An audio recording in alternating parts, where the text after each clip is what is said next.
Suara saya terdengar? Terdengar, Prof. Aman, Prof.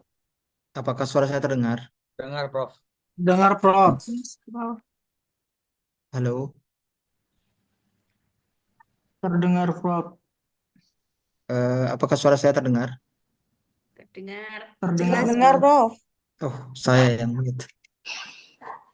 Aman, Prof. Jelas. Aman ya? Aman-aman. Oke, baik. Bismillahirrahmanirrahim. Kita mulai kegiatan webinar sesi 2 ini. Jadi topik hari ini fokus ke eh, persiapan menulis dan menulis naskah. Em, di sesi pertama kita banyak bahas tentang prompting dan editing. Sekarang lebih fokus ke menulis. Oke. Nah, sedikit recap dari materi sebelumnya. Ketika kita menulis menggunakan GPT ini, ada kecenderungan, tendensi kita didominasi oleh AI. Oke, maksud saya didominasi oleh AI adalah banyak apa namanya? Banyak yang dihasilkan oleh GPT itu bukan dari kita, gitu.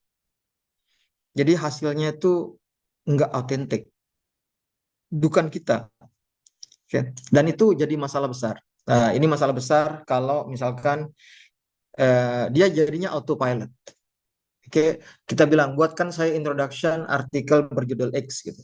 Ya dia bisa bikin introduction sebuah artikel ilmiah dengan judul X gitu. Tapi segala malanya di sana karena kita tidak kasih informasi yang detail, itu jadinya itu ya di luar kontrol kita gitu. Nah, kita tidak ingin kita didominasi oleh AI ini. Kita ingin memegang kontrol. Jadi apapun yang dia tulis itu seperti apa yang saya mau gitu.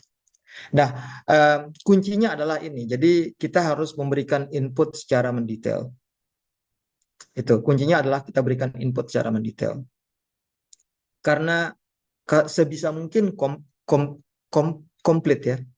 Karena kalau tidak komplit, jadi ada misalkan bagian esensial dari sebuah tulisan itu kita tidak sertakan, nanti dia akan dibikin oleh GPT. Akibatnya apa? Proses verifikasi yang kita lakukan itu jadi akhirnya lama. Kita mau nulis dengan input yang lengkap, kemudian di generate. Nah, proses verifikasi itu kita bisa lakukan secara cepat. Oke. Oke, kemudian yang kedua, aspek yang kedua adalah literatur. Jadi aspek literatur ini penting karena GPT sendiri, AI itu sendiri, kalau bukan AI yang spesial untuk pencarian literatur, dia tidak bisa generate literatur statement. Nah, ketika kita paksa dia mengenerate literatur statement, dia akan generate statement yang sumbernya tidak autoritatif. Dia bikin-bikin seperti seolah-olah ada referensi, atau dia mensitasi referensi, ketika kita trace referensinya itu nggak ada. Nah, itu hal yang paling penting. Oleh karena itu, minggu lalu saya uh, sampaikan bahwa kita perlu lebih dari satu AI.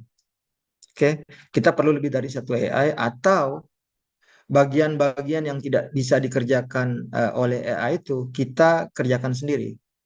Oke, nah nanti saya akan kasih contoh di depan. Um, Minggu lalu di sesi pertama lalu saya tunjukkan demo bagaimana menulis draft sebuah naskah sekaligus mencari literatur. Nah, bagi yang tidak hadir itu silahkan dicek kembali. Konsepnya sangat simpel ya. Konsepnya sangat simpel. Ada draft naskahnya. Kemudian dari draft naskahnya itu kita minta AI untuk membuat pertanyaan literatur seperti apa.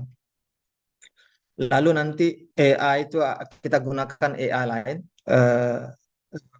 site AI. Nah, site AI itu kita bisa constrain dia pencariannya menggunakan dashboard. Dashboardnya itu menggunakan kita kita bikin dashboard dari dokumen Scopus. Kita import digital object identifier dokumen tertentu dari Scopus sehingga proses pencarian literaturnya itu terarah. Nah, ini salah satu strategi untuk tidak halusinasi. Oke, lalu kemudian kita prompt dari pendahuluan, kemudian metodologi, hasil pembahasan dan kesimpulan. Oke, kalau dari draft menjadi literatur itu insya Allah cukup mudah lah ya. Oke, eh, nah secara umum, nah terus banyak yang tanya saya kan, banyak yang kirim saya, "Eh, Pak, tolong bagaimana caranya em, merevisi buku misalkan. Terus ada yang tanya bagaimana merevisi disertasi. Oke, Saya Pak sebenarnya, bertanya. oh Bu Ruli, Iya, WhatsApp saya disertasi yang saya contohkan langsung di sini. Em, Bagaimana caranya merevisi disertasi? Bagaimana caranya merevisi buku? Sebenarnya kalau kita lihat framework, jadi bagaimana proses kerjanya itu sebenarnya sama saja. Jadi kita punya draft manuskrip masuk, kita punya draft buku masuk, kita punya draft disertasi masuk. Kemudian AI kita minta belajar. By the way, ini saya barusan bikin ini pakai napkins. Ini kemudian kita minta dia untuk belajar kan, kontennya seperti apa.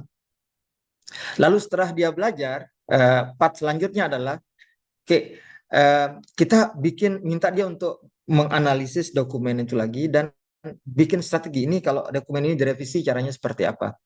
Oke. Nah, menganalisis dan membuat strategi ini bisa dari dia asesmen dia sendiri. Oke, jadi kita minta AI itu untuk melakukan proses evaluasi manuskripnya, kan dia bisa tahu kekurangannya apa. Atau kita juga bisa input komentar dari penguji misalkan, atau komentar dari reviewer kalau di artikel. Oke, lalu dari sana kita minta dia merevisi per bagian. Oke, kemudian nanti di akhir kita minta dia untuk bikin kayak semacam dokumentasi bagaimana merespon dari membuat ringkasan response file. Nah ini contohnya, ini baru saja saya bikin ininya customnya. Tapi tahapannya seperti ini. Jadi kita perlu strategi. Terus pertanyaannya adalah, ini kan merevisi manuskrip. Ini kan tempelkan bagian manuskrip di sini sekitar 8.000 sampai 1.000 kata. Kenapa nggak semuanya langsung sekaligus? Nah ini lagi-lagi manajemen token ya. Jadi AI itu nggak dengan satu kali perintah semuanya selesai. Setiap kita perintah ada alokasi tokennya. Itu yang membuat ketika merevisi sebaiknya dibikin bagian per bagian. Oke. Nah, tapi sebelum dia merevisi dia suruh dia paham dulu, kemudian suruh dia bikin strategi nih. Kalau komennya seperti ini dari dokumen yang sudah dia pahami tadi, nanti proses merevisinya seperti apa, baru kita minta dia merevisi bagian per bagian, lalu di terakhir kita minta dia mempersiapkan response file. Nah, ini saya contohkan dokumen. Nah, ini bisa saya klik, nanti saya share dokumen ini bisa diklik langsung. Ini GRA revisi manuskrip. Nah, masuk ya. Oke. Oke, saya pindah dulu masuknya tuh ke sini. Ke sini. Oke. Nah, ini dia revisi dokumen akademik, masuk ke sini. Oke, tinggal minta aja. Ini saya kasih contoh ya. Ini kelihatan ya. Ini saya screen saya kelihatan ya. Ini tulis semua prompt aja. Kalau saya kenapa saya bikin ini karena saya juga lupa promptnya apa saja. Tulis semua prompt. Oke. Nah, jadi try understand the context, space document here segala macam. Oke. Misalkan sekarang saya kemarin ada dapat asupan buku. Oke. Ini buku. Kemudian ada buku dari Pak siapa saya lupa lah namanya. Buku mana Pak? Nama judulnya tuh apa nih? Patologi birokrasi ya. Patologi birokrasi. Ini ada 155 halaman. Oke. Nah, ini saya minta GPT dulu untuk memahami buku ini. Oke. Ini ada entah tahu berapa bab ini.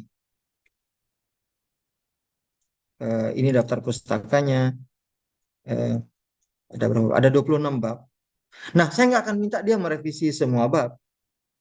Saya akan minta dia nanti merevisi bagian per bagian. Jadi strategi awalnya itu ini saya masukkan, saya suruh dia baca nih buku patologi birokrasi. Nah, karena buku ini dia baru draft, belum ada komen dari editor, belum ada komentar dari reviewer gitu. Nah, di tahap yang kedua, saya minta dia untuk menganalisis dokumen itu saja. Jadi GPT itu menganalisis sendiri apa kira-kira yang perlu diperbaiki. Nah, ini tahap pertama dulu ya, prompt 1.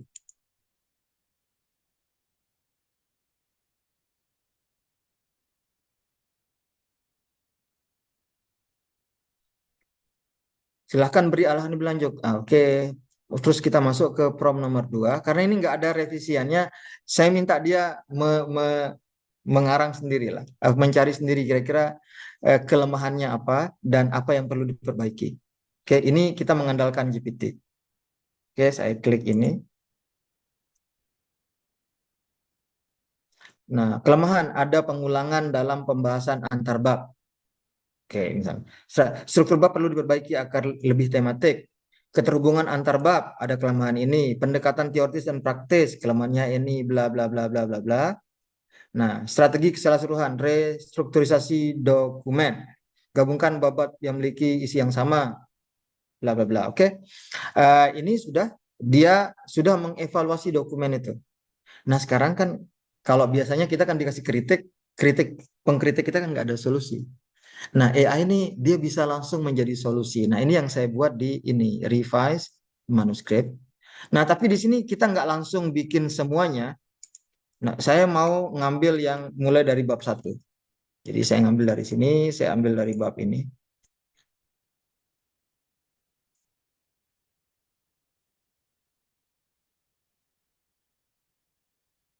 Nah, ini kan nggak terlalu panjang ini. Cuman 700 kata. Oke, 700 kata, good.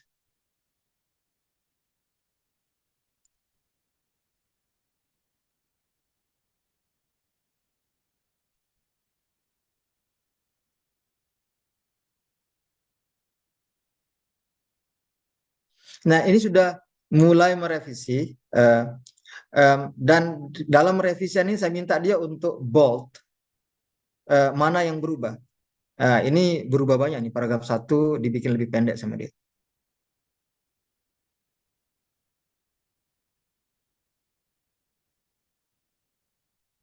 Kenapa harus dibikin paragraf seperti ini?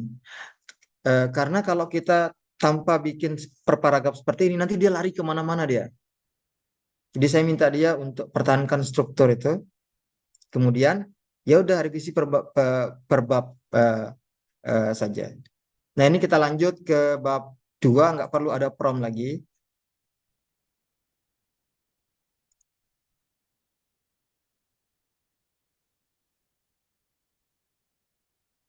Dan kemudian bisa lanjut ke bab 3, bab 4, sampai ke bab 26 dari buku ini.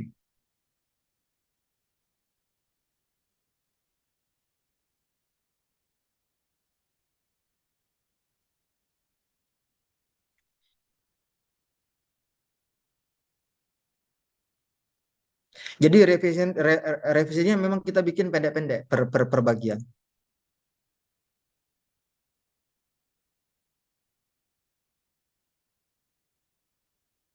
Nah, ini bisa dilanjut terus sampai ke bab 26.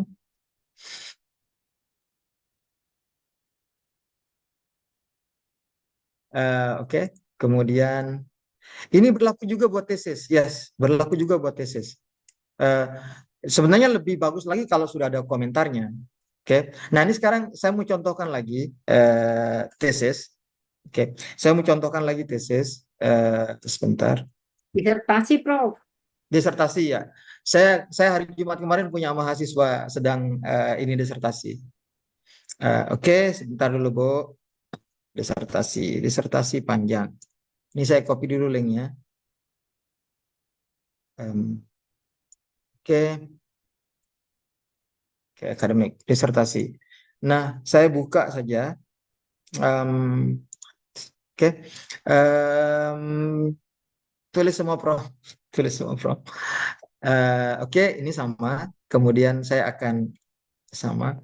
Nah, ini saya akan import disertasi ini. Beneran mahasiswa saya baru selesai hari Jumat kemarin. Nih, disertasi Lia Handayani.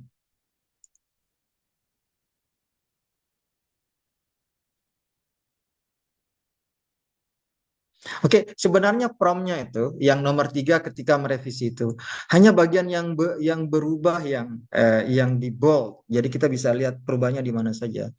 Cuman kadang eh, dia memang merubah semua redaksi. Jadi memang semuanya berubah gitu.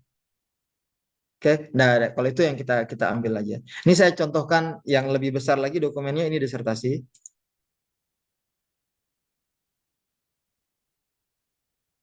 Oke.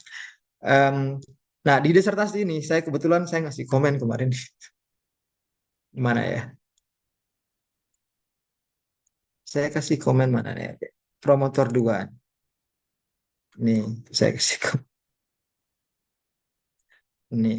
Oke. Nah, ini saya kasih komen. Saya kasih komentar untuk merevisi. Jadi ini saya akan masuk ke tahap nomor 2. Itu kan dia minta dia untuk menganalisis dokumennya dan develop strategi ya. Ini berarti ini yang komen 2. Ini kemudian di sini komentar penguji. Tuh. Oke, ini kita minta develop strategi. Jangan terlalu cepat ininya. Bikin strategi dulu. Oke, 2.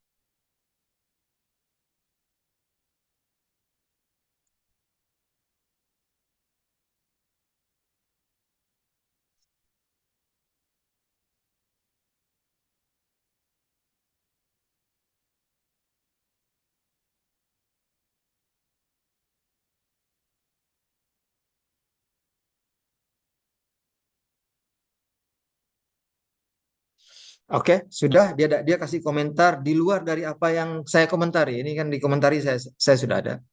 Nah, lalu yang nomor 3 revise the manuscript. Ini saya akan buka disertasinya. Nah, kemudian saya akan ambil bagian per bagian biar hasilnya itu optimum. Mana dia? Eh,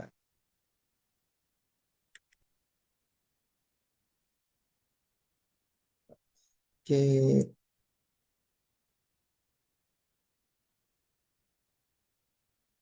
Oke, ini disertasinya. Saya mulai dari mana? Abstrak. Biasanya saya abstraknya agak terakhir. Ini saya mulai dari bab pendahuluan.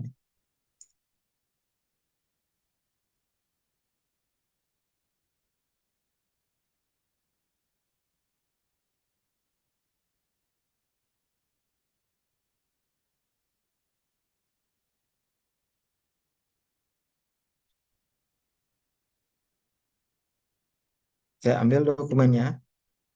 Kemudian saya minta dia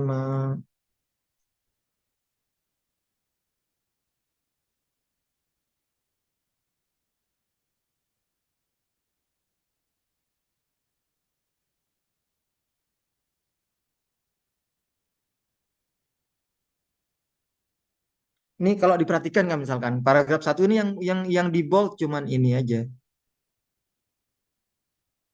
Ya berarti yang berubah sedikit sedikit sedikit di sana aja. Kayaknya cuma spasi doang.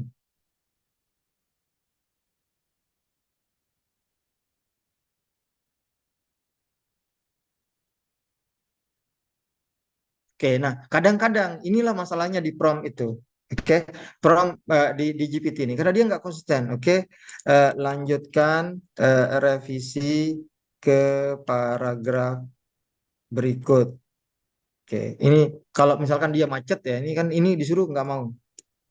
Oke, eh, oke, terus kita perintahkan aja.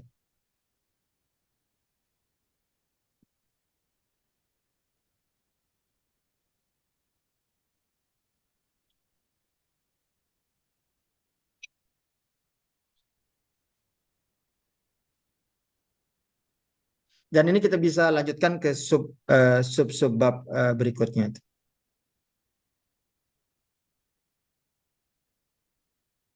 Nah, enaknya apa kalau yang seperti ini? Jadi kita bisa gabungkan semua banyak reviewer biasanya komen penguji komen jadi satu gitu. Gabungkan semua gitu. Dan kita bisa minta dia untuk bikin strategi per bab. Kalau tadi kan ini strategi per satu buku. Itu ingat bahwa kita punya relokasi token yang terbatas. Jadi kalau kita mau minta semua kayak seperti ini itu terlalu banyak. Nah, sehingga kalau misalkan bikin yang tahap ini, jadi kalau kita balik lagi ke sini, nah ini bisa dilanjut ya. Ini lanjutkan. Oke.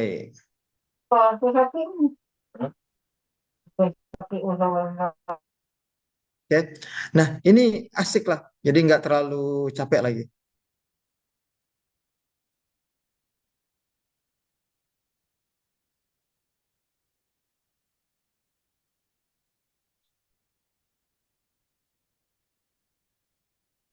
Prof, izin bertanya, Prof.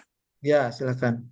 Saya Bu Ruli, ini saya lihat yang dilakukan ini seperti editing naskah ya, Prof. Jadi ada beberapa misalnya dia menambahkan kata dan sebagainya. Nah, Ya. case saya itu adalah saya dilimpahkan disertasi oleh pimpinan saya dan saya melihat bahwa referensi, mulai dari referensi, pokoknya disertasi itu 80% konyol menurut saya. Oke. Nah, 80% konyol. Jadi saya ditugasi namanya anak buah ya, harus membengkeli itu. Nah, bagaimana Oke. caranya, Prof? Kalau kalau itu harus makeover lah seperti yang kemarin. Jadi memang ditulis ulang, Makeover ya, ditulis. Prof. Yang Iya, tanggal 10 kemarin ya, Prof. iya, yang revisian dari kemarin itu dari awal. Kalau emang semuanya mau dihancurin. Kalau ini memang untuk merevisi dari yang revisi kecil.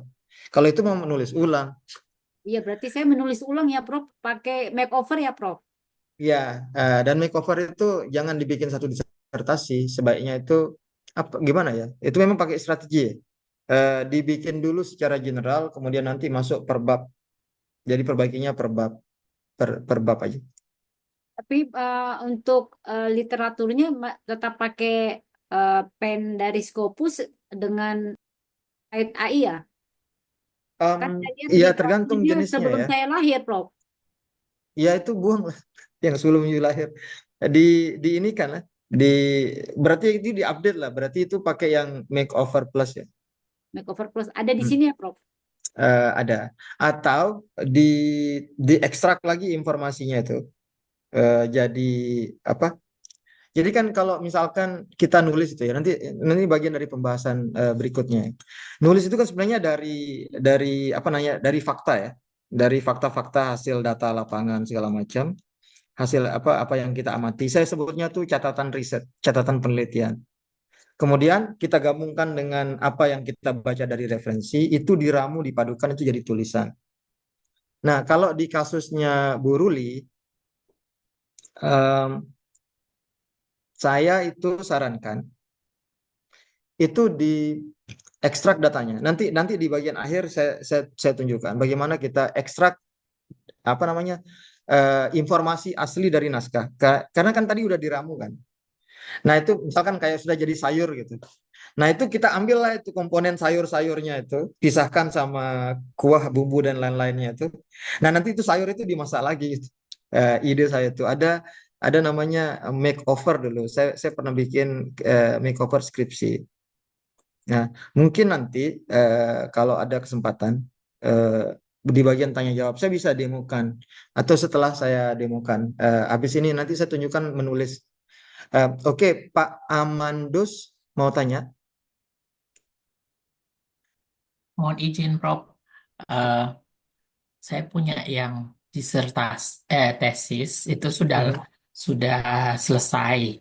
Terus Hmm. juga saya ingin ambil satu chapter itu untuk dijadikan jurnal. Jadi satu Mhm. unit analisis satu tujuan. Ya, Nah, ya, itu ya. apakah kita gunakan prompt yang sama ini terus nanti kita rubah hanya khusus di tujuan yang kita bahas atau seperti apa, Prof? Oke. Strateginya. Makasih. Jadi, oke. Em, itu strateginya ya. Kita ngomong strategi, bagus pertanyaannya tuh. Kalau saya ya, saya akan tarik datanya, Pak. Jadi ini kan kayak semacam ada sebuah bangunan besar lah ya. Saya analoginya tuh bangunan besar. Banyak kamarnya gitu. Nah, kita pingin jadi bikin rumah baru tapi ngambil sebagian dari rumah itu gitu. Nah, cara yang orang pakai sering kan dipangkas-pangkas saja kamar yang lain biar cuma jadi satu bagian rumah gitu. Itu kan satu metode kan. Jadi misalkan kamar tamunya dia dihancurkan atau apa ruangan belakangnya dihancurkan, ininya dihancurkan gitu. Sehingga nanti kan sisa bagian kamar yang kita mau. Itu cara yang nggak elok menurut saya. Tapi itu cara yang paling mudah kalau kita lakukan secara manual. Nah, kalau pakai AI dia beda. Kalau saya tuh, saya akan hancurkan rumahnya. Saya akan ambil komponen-komponen dari yang saya mau saja. Kemudian menggunakan itu kita bangun rumah baru. Nah, itu pakai AI itu memungkinkan. Itu namanya makeover. Saya makeover dari bahan yang ada. Ini sebenarnya sama dengan saran Bu Ruli yang tadi tuh. Jadi udah lupakan saja lah tesis yang lama itu. Kita ambil bahan-bahannya aja. Nah, dengan bahan itu kita rekonstruksi ulang argumennya, terus kita carikan dia referensi, cari semen, cari ini segala macam itu, kita bangun jadi tesis yang baru dengan basis data yang sama. Pendekatan saya seperti itu. Nah, kalau yang ini kan touch up ini kan. Maksudnya kita nggak mau ngerubah secara struktural, cuman di dekor-dekornya tuh dirubah aja. Eh, Makanya susah saya ngasih jawaban satu untuk semua karena beda kasus kan. Nah, untuk kasus misalnya Pak Amandus itu, saran saya itu nanti saya tunjukkan caranya. Bagaimana kita ngambil data set, jadi hanya informasi asalnya saja kita ini, sama literature statement. Oke, saya lanjutkan materinya. Sebentar lagi akan masuk sana. Oke, oke, saya lanjut. Banyak. Oke, jadi ini approach-nya kalau mau merevisi. Nah, apa yang saya lakukan ini, itu saya pakai untuk merevisi dari komentar reviewer. Ini pakai prompt yang sama. Dulu kan kalau kita merevisi manuskrip itu bisa seminggu itu. Sekarang itu 1 jam. Kemarin terakhir itu saya merevisi. Itu ini kurang ajar. Saya sambil jadi ini apa chairman conference. Kan sambil nunggu-nunggu presentasi itu saya pindah-pindah prompt, pindah-pindah prompt. Saya ikuti cara yang ini untuk jawab reviewer. Dan ini saya nggak bluff. Saya mau tunjukkan bagaimana hasilnya. Ini dari mana ya data saya?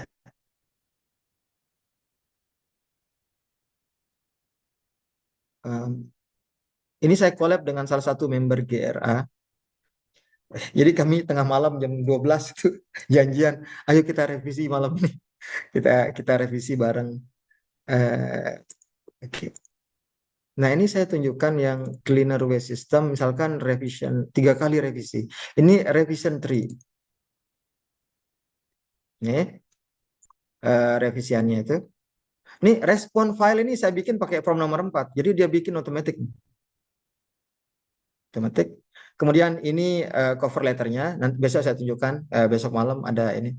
Lalu yang berubah-ubah itu ya ini hanya nggak semuanya berubah. Jadi yang bagian-bagian tertentu aja yang berubah. Jadi ketika kita memperbaikinya tuh enak. Nah, ini yang berubah, ini yang berubah ini. Kemudian mungkin yang paling penting itu adalah nah ini perubahannya. Oke, respon to reviewer file ya lupa saya. Jadi ini karena ini revisi ketiga nggak terlalu banyak. Jadi please further highlight the gap in abstract. Udah, ini dijawabkan sama dia. Kemudian langsung dikerjakan oleh AI ini untuk bantu kita di abstrak.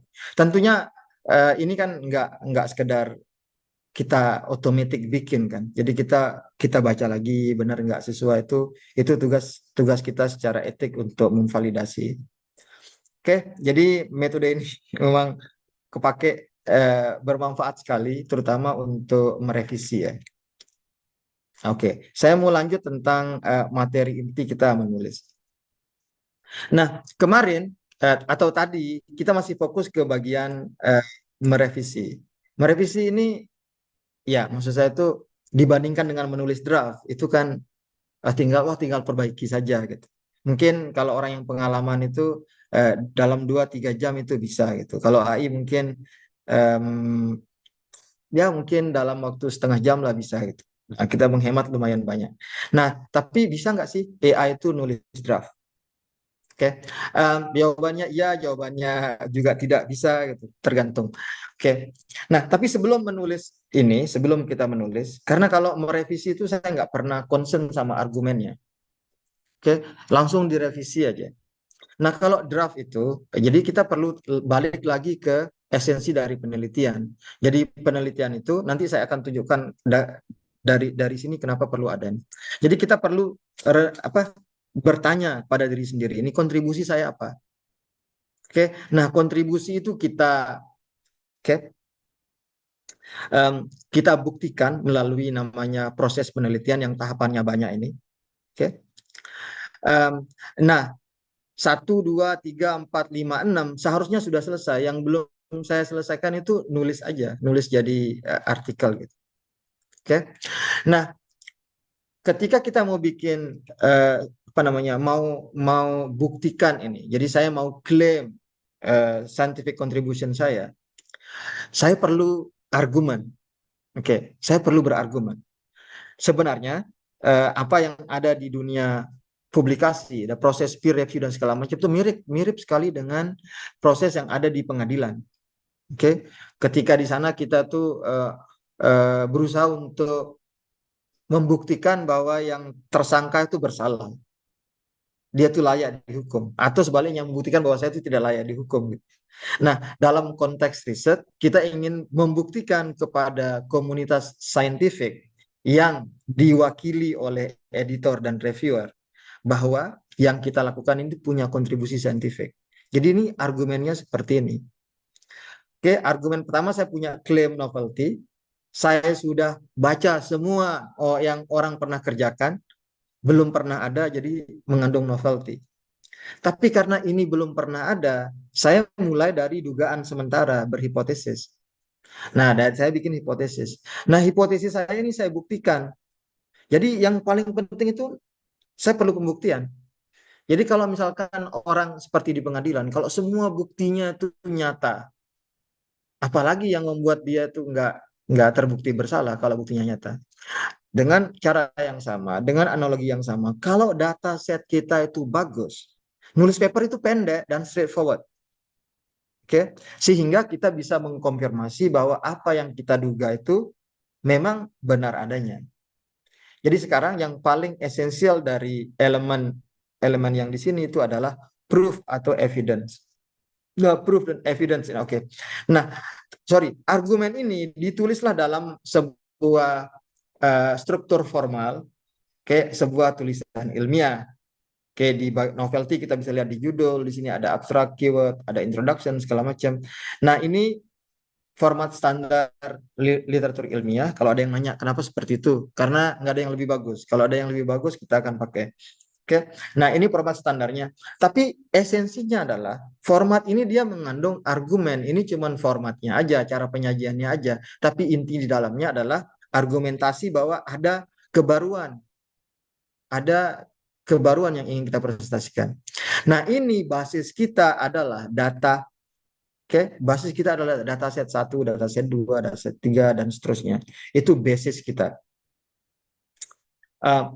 Jadi kalau datanya tuh benar-benar self-explanatory. Jadi kalau ada orang dituduh membunuh, ada pisaunya, ada foto darahnya, ada saksi yang melihat, apalagi yang membuat orang itu ragu? Nggak ada. Nggak ada lagi yang membuat ragu. Kita ingin seperti itu. Kita ingin data kita itu, tidak menyebabkan keraguan yang besar.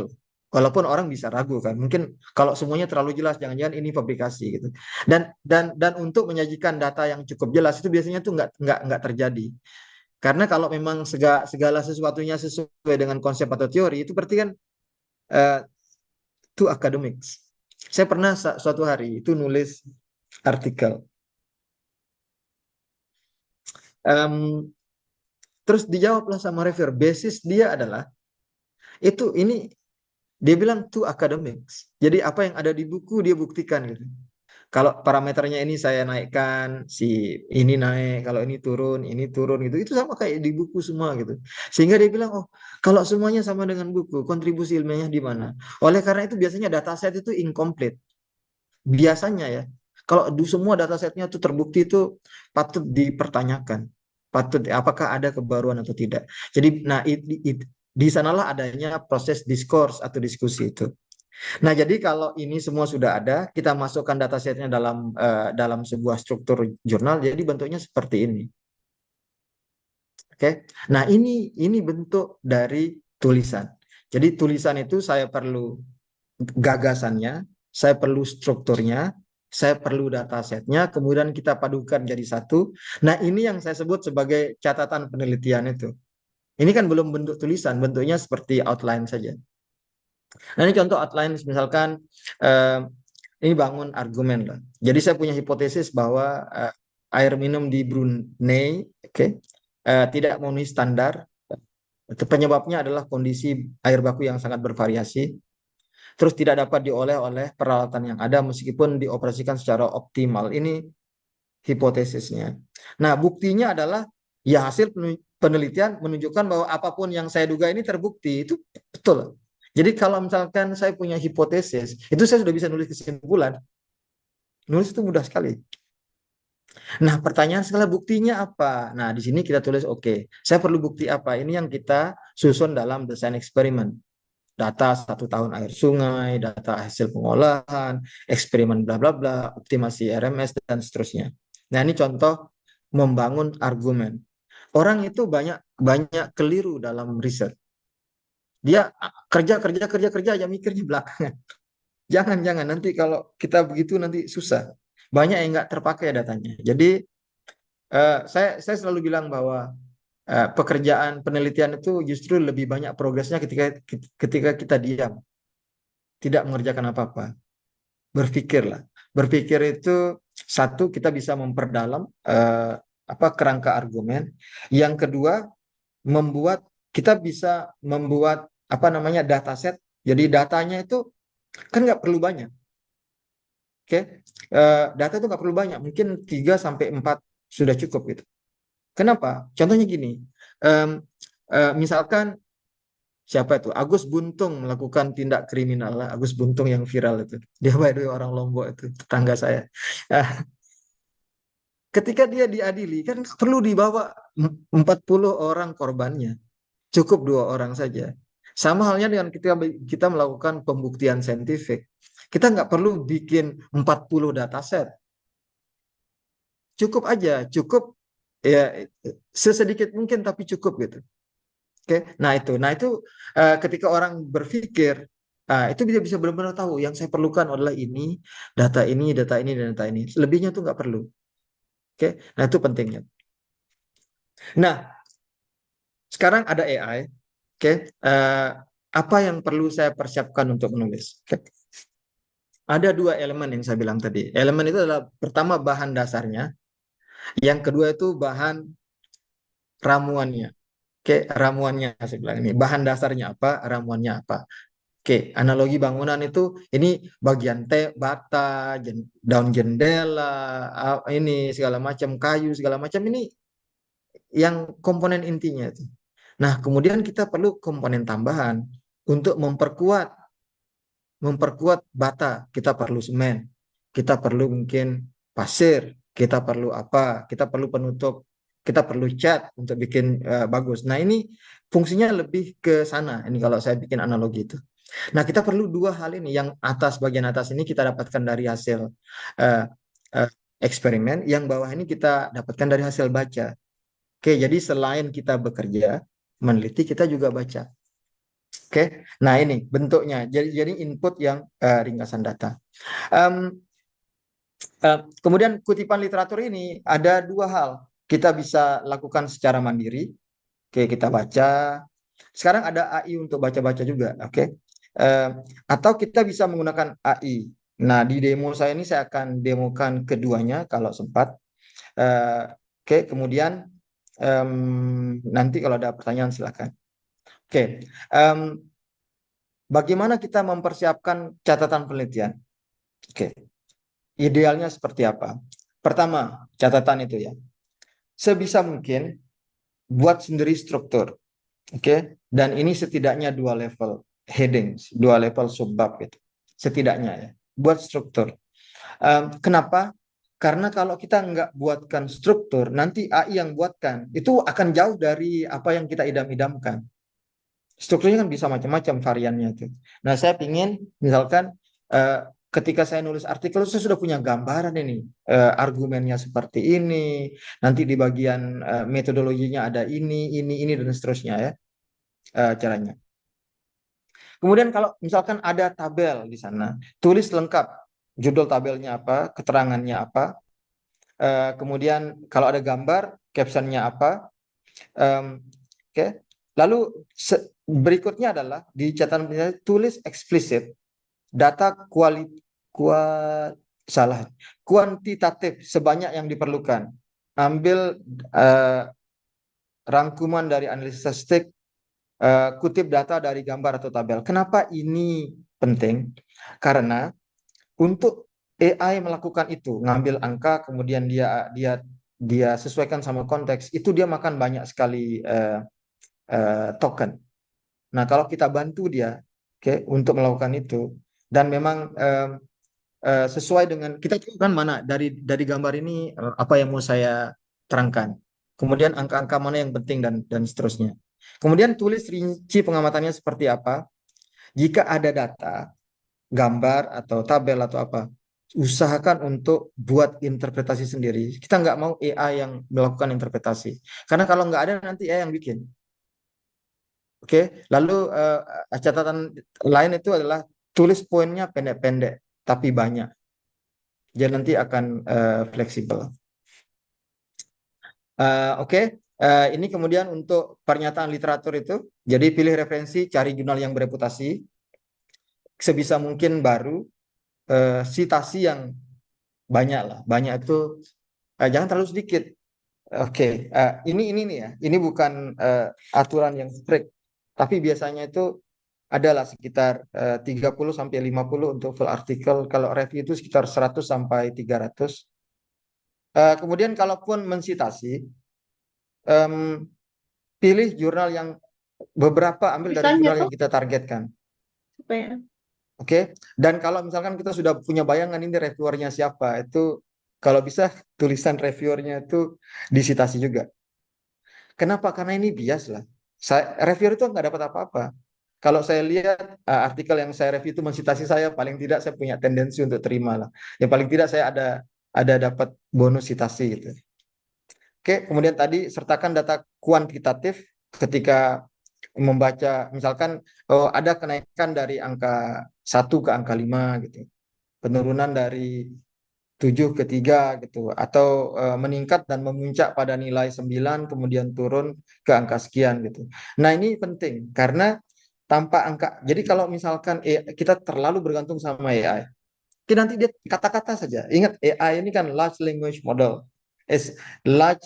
Dia lebih ke bahasa dalam artian kata-kata. Di angka dia agak lemah. Oke. Kemudian saya bilang prioritaskan pencarian mandiri. Kita bisa integrasi Scopus dengan Site AI. Ini saya sudah jelaskan minggu lalu. Nah, ini saya kasih contoh ya. Sekarang strateginya seperti ini ya. Jadi strateginya tuh kita punya ringkasan catatan penelitian dan kutipan literatur, kemudian kita prompt saja. Oke, prompt langsung saja.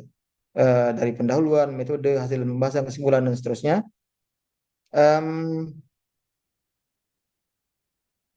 Oke, strateginya simpel, ada draft naskah, susun kerangka, dan seterusnya.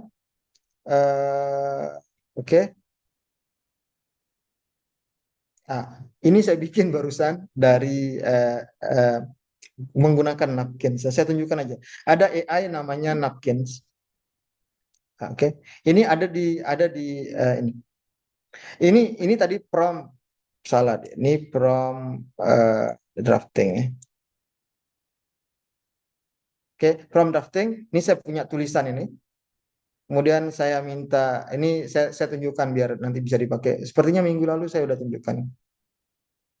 Bikin lagi yang baru lah, visual. Nah, bisa seperti ini saya sebelumnya. Kita bisa milih seperti ini.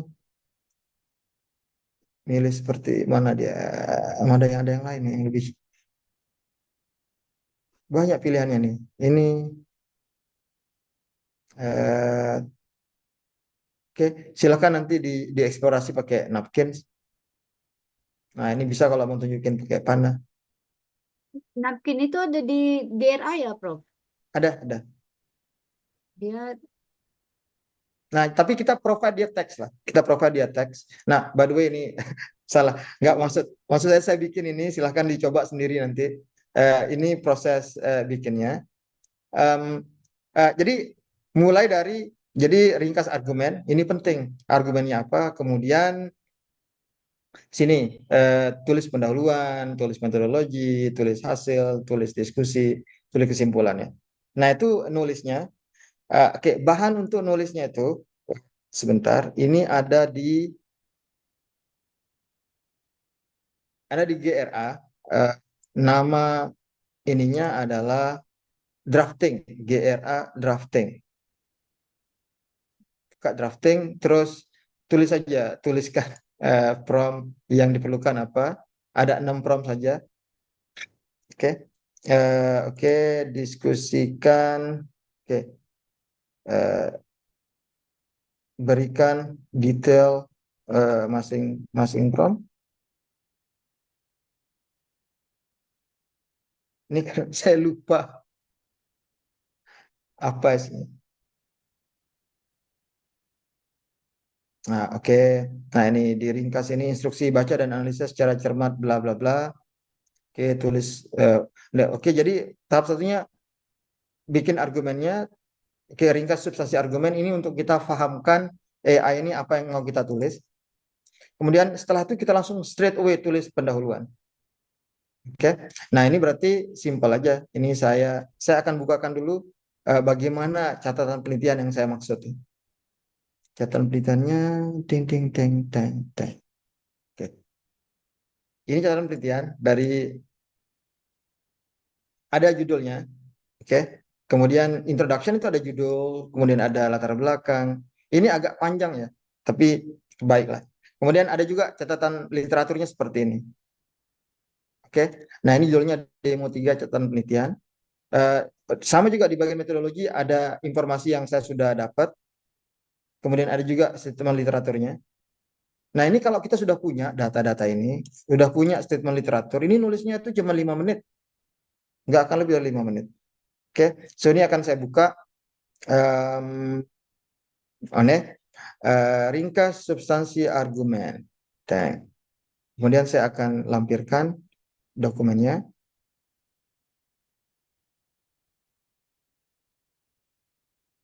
Mana dia tadi?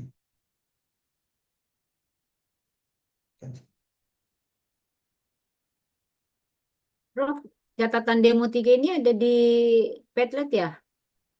Belum kayaknya. Nanti saya tambahkan di sini. Makasih, Prof. Oke, jadi dia baca. Dan kita perlu latih di depan ini supaya dia tahu struktur argumennya seperti apa. Oke, jangan langsung tulis. Kalau langsung tulis nanti dia nggak tahu arahnya. Tapi dengan kita minta dia untuk develop substansinya, nanti dia tahu arahnya kemana nulisnya itu. Jadi dia jadi koheren manuskripnya itu. Oke, nah kemudian di sini tinggal ikut aja nih. Tulis pendahuluan. Ini kemudian saya akan ambil dari sini informasinya ini. Kalau enggak diambil juga nggak apa-apa sebenarnya. Tapi lebih akurat lah kalau diambil. Lebih bagus lah, nggak terlalu banyak makan token. Kalau dia harus baca dokumen kan nanti nggak terlalu detail dia baca. Oke, ini kalau sudah nulis pendahuluan, jebrang langsung dia nulis. Sudah enak sekali sekarang nulis ini. Dulu harus di prompt satu-satu kalimat. Paragraf sini harus segini, ini harus segini.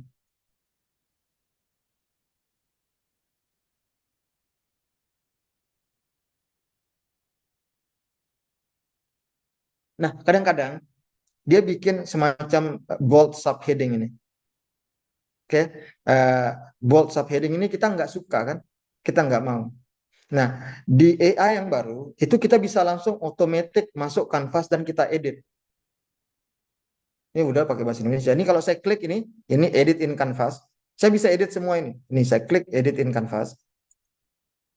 Nah, terus yang ini nih saya langsung buang aja. Ini jangan, ini jangan.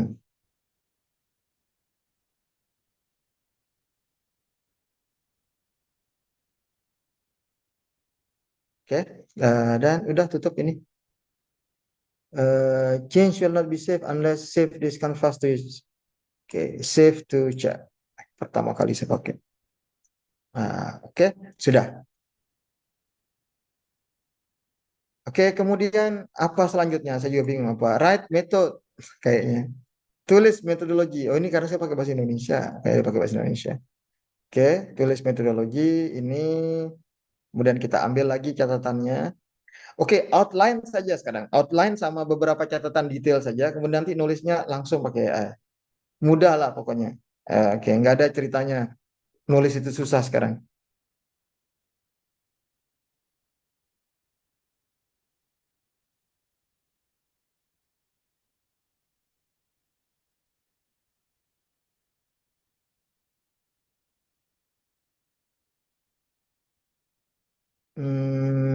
Sorry. Ya. Prof, kalau Eh, buat demo 3 ini pakai aplikasi apa? Pakai AI yang mana, Prof, untuk membuat demo 3? demo 3. Iya, eh, aplikasinya sama. Pakai AI lah. Pakai ini. Apa namanya? Drafting tadi nih. GRA drafting. drafting juga kan, Prof? Iya sama. Oke. Eh, tulis di kanvas baru. Sorry, ini saya tambahkan. Kenapa? Tiap minggu kayaknya di GPT ini ada update. Jadi jadi prompt yang kemarin tuh nggak lagi kompatibel. Nah, contohnya ini kan berarti tadi saya edit di kanvas, sekarang dia tiba-tiba langsung edit di depan. Ini saya minta dia untuk bikin di kanvas baru. Nah, ini kanvas baru.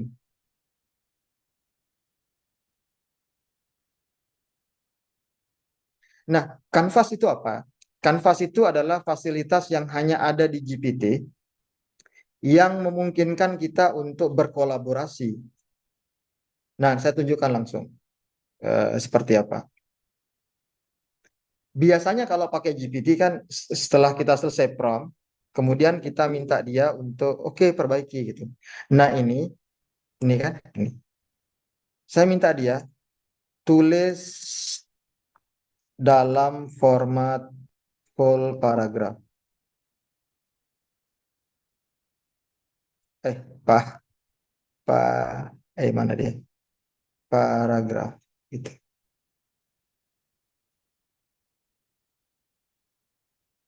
Jadi nanti dia hanya mengedit yang bagian ini saja.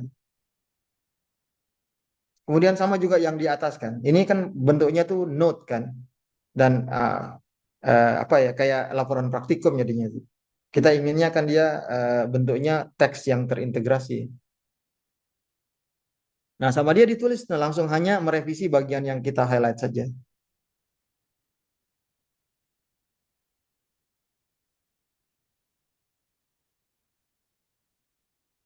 Nah, sama halnya dengan yang ini misalkan ya.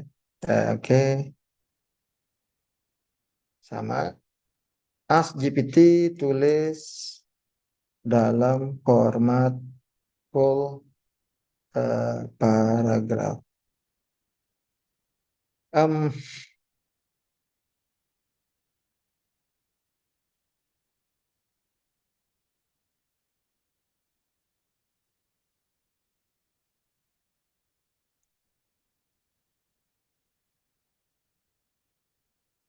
oke, dia nulis seperti itu. Dan ini kita bisa lanjut ke yang depan-depan. Nah, kelihatan lebih profesional lah daripada yang pakai catatan kayak gini. Oke, ini juga sama lah. Tulis dalam format full.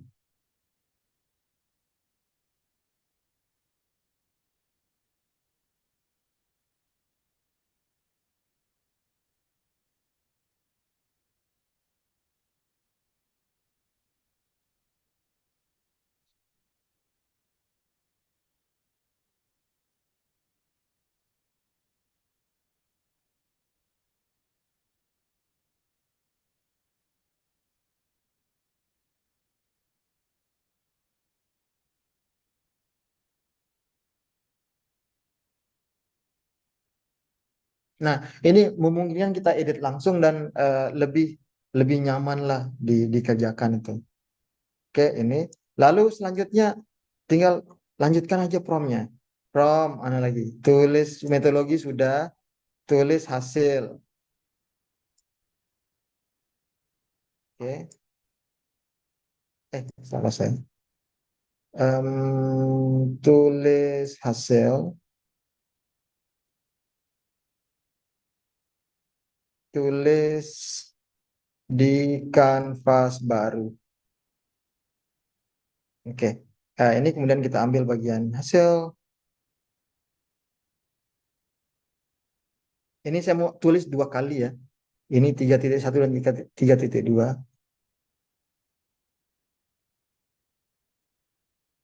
Oke. Misalkan saya tulis 2 kali. Ini saya ngambil referensinya 2 kali.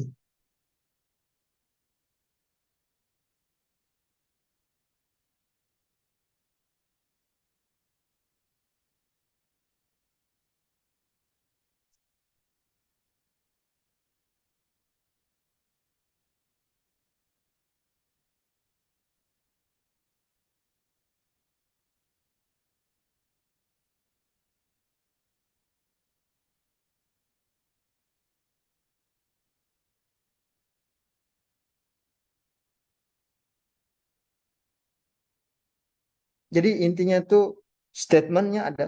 Apa yang mau kita tulis itu apa apa bahan-bahan yang mau kita tulis itu apa.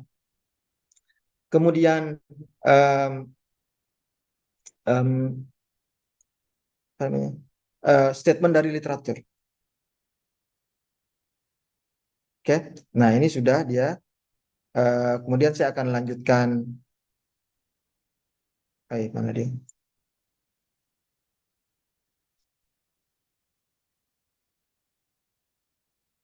Oke. em, saya sama. Jadi ini saya akan ini. Tapi ini saya bilang tulis di kanvas, lanjutkan menulis di kanvas sebelumnya. Lanjutkan menulis di kanvas sebelumnya. Jadi biar dia nyambung bagian hasil itu. Eh, Oke. Nah, 3-nya itu saya akan ambil dari yang ini sama. Jadi sekarang 3.2.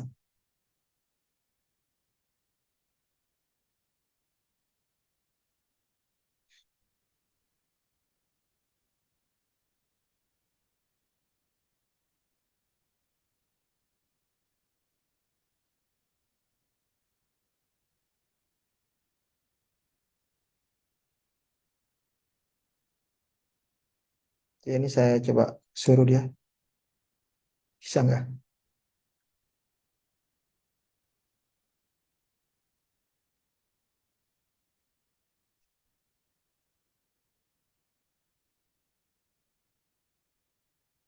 Nah, ini dia nyambung langsung ke 3.2. Jadi dia jadi satu kesatuan nanti. Jadi bab satunya satu kanvas, bab duanya satu kanvas, bab tiganya satu kanvas, bab empatnya satu kanvas.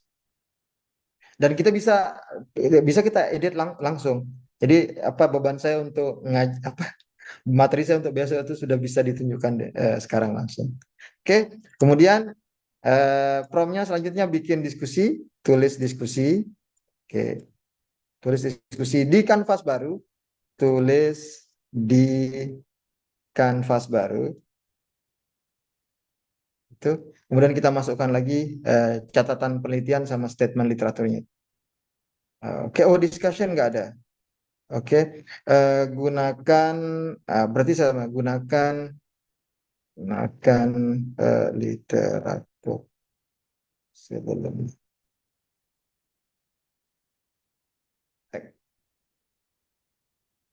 Coba lihat. Oke, nanti dia akan panggil literatur-literatur yang kita pakai sebelumnya untuk bahas. Kemudian terakhir, nggak ada, itu hanya cuma sampai sana saja. Eh, oke, kita tunggu di sini.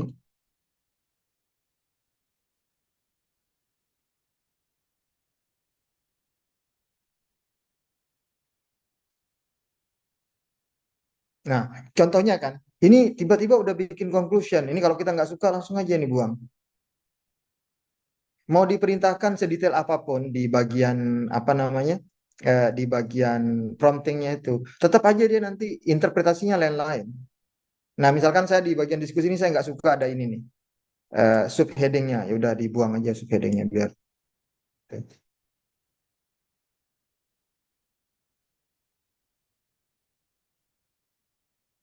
Oke. Dan kemudian terakhir,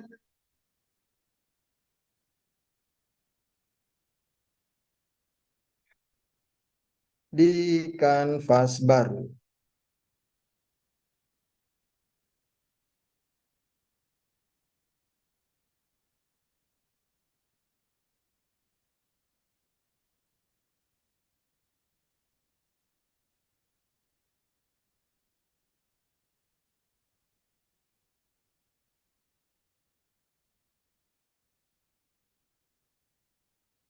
Oke, em, sejak saya mengenal AI ini, saya nggak pernah nulis kesimpulan sendiri. AI itu bisa menyimpulkan jauh lebih bagus dari saya. Nulis abstrak juga saya selalu pakai AI. Nah, ini misalkan biasanya kalau keyword itu ini dia dipisahkan buat dalam sat- satu baris dipisahkan dengan titik koma.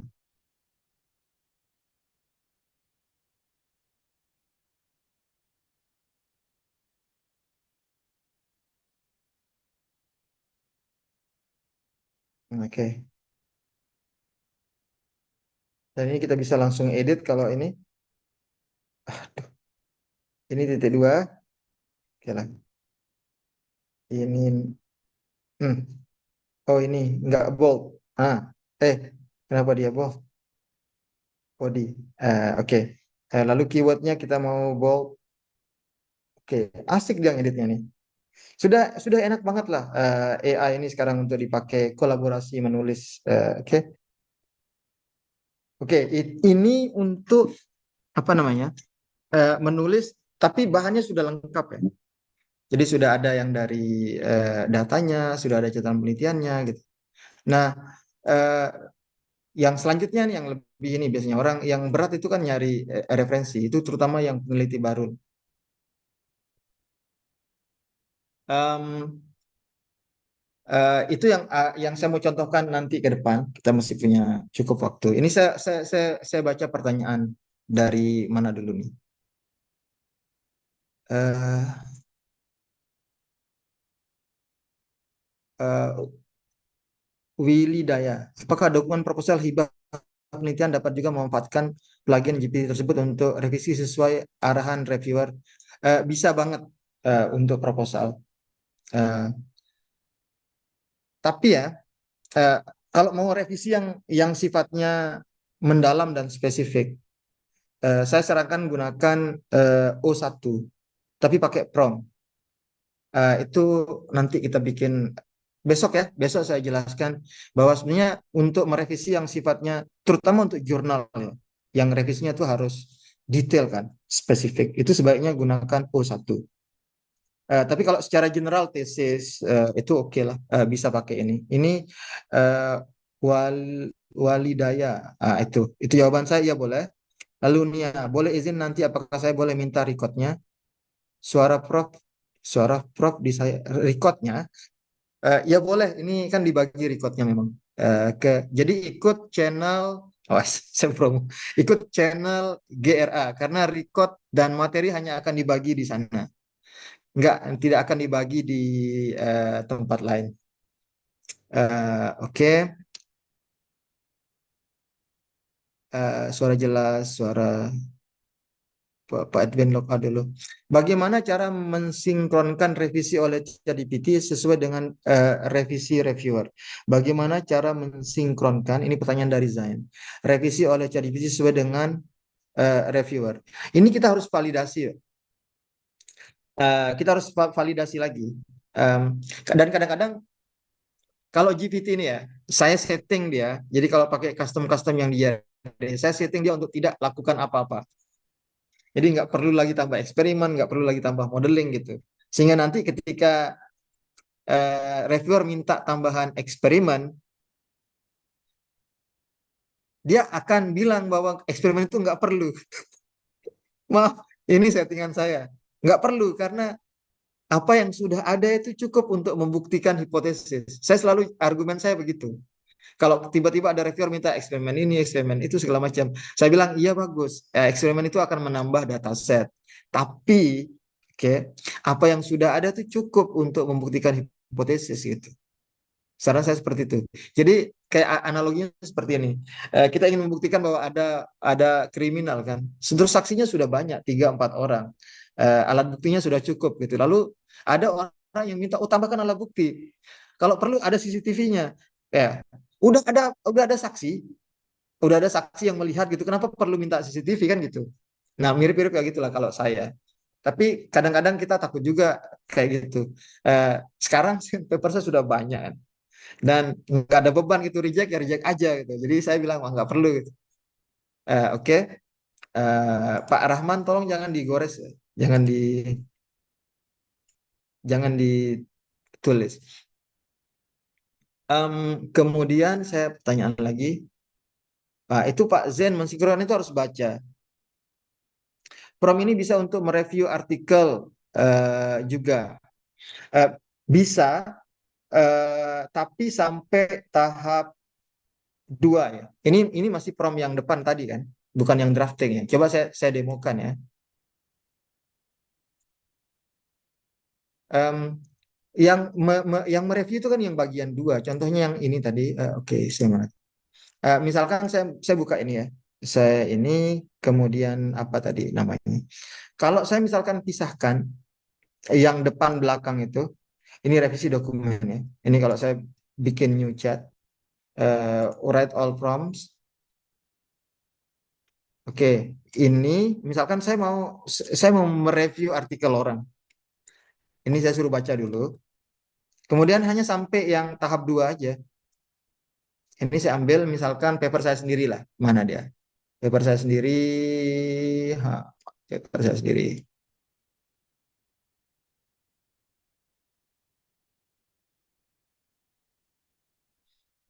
Contohnya paper student saya aja lah. Ini Ibrahim, paper 3. Mana yang kemarin ini manuskrip gitu ya. Ini contoh yang misalkan saya mau mereview dokumen atau suruh jadi reviewer gitu. Pakai prompt ini bisa. Oke, kemudian ambil prompt nomor 2, analyze bla bla bla, tapi kan nggak ada komennya. Ya udah kita bikin komen lah. Nah, ini kemudian kita hit nomor 2 itu sudah jadi komentar untuk reviewer, tapi nanti perlu kita pilih lah.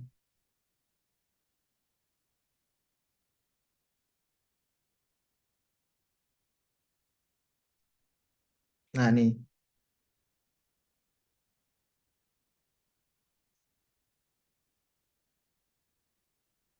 Nah, ini kita bisa langsung komen aja nih, copy jadi apa namanya komentar, general analysis. Nah, ini untuk komentar. Jadi reviewer. Kemudian tinggal kita misalkan ini general analysis. Saya tulis ini copy, gunakan hasil asesmen berikut sebagai reviewer report. Contoh. Udah bikin asesmen, kita bikin reviewer report, tulis dalam berapa kata, misalkan dalam 600 kata gitu ya. Biar keren. Serius banget reviewernya. Oke.